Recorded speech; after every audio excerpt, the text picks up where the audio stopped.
deal is that podcasts are free to download. When I first heard about podcasting, I was amazed at the hundreds of different topics. I was impressed that people cared enough about these podcasts to put them out there for free. I was excited that podcasts are accessible to anyone with a computer. Nowadays, internet connections are as common in homes as television sets. The main reason was there were no podcasts about my favorite subject, music synthesizers. I also knew I had the training and knowledge. In my experience, finding books on synthesizers and recording was rare and somewhat difficult.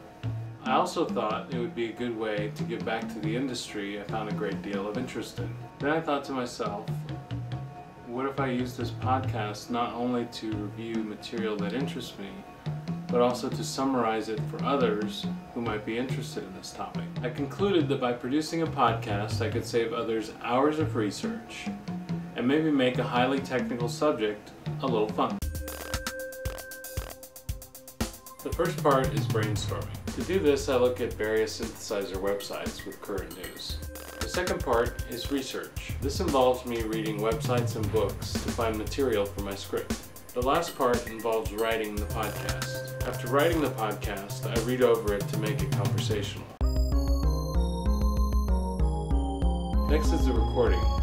With my script in front of me, I'll read and maybe ad-lib some parts as I go along. I compose the backing track.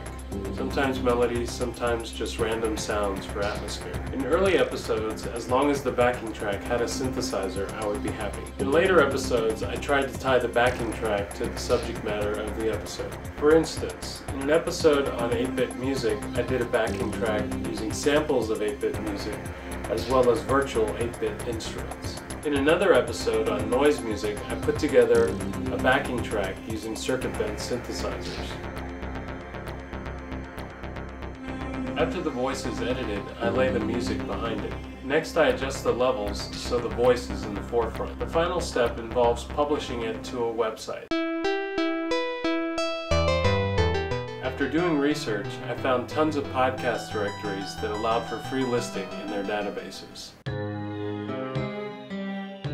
After years of learning audio, music, and motion graphics, I had dozens of projects lying around. So I thought to myself, why not put them together and post them on YouTube? I think YouTube is the most useful promotional tool at my disposal. It allows for exposure to a broader, worldwide audience, tracks how many times each video has been viewed, allows you to link to your external site, and meet others with similar interests. In under a year, I received over 10,000 views on videos I posted on YouTube. I have started producing 2 other podcasts to keep myself creatively varied. One of them is for my music videos. The other is an enhanced version of my audio podcast with slides to illustrate the topics I cover. I am also working on copywriting my backing tracks and music to produce audio CDs. For anyone thinking about podcasting, it's a great way to learn more about your favorite topic and provide others with a record of your research. It's also a great way to express yourself and have a lot of fun.